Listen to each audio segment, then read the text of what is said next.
छत्रपती शिवाजी महाराजांच्या कारकिर्दीत जंजिऱ्याचा लढा देत असताना शिवरायांच्या दर्याचा रंग 1661 मध्ये जंजिऱ्यापासून मुरुड शहराच्या समुद्र किनाऱ्यासमोर कासा खडकावर एक किल्ला बांधला, तो म्हणजे पद्मदुर्ग किल्ला.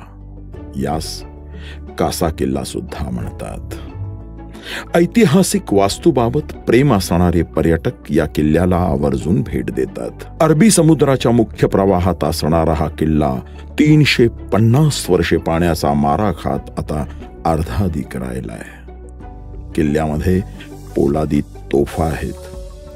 गोड्या पाण्याचा 5 खणी पक्का तलाव देखील आहे.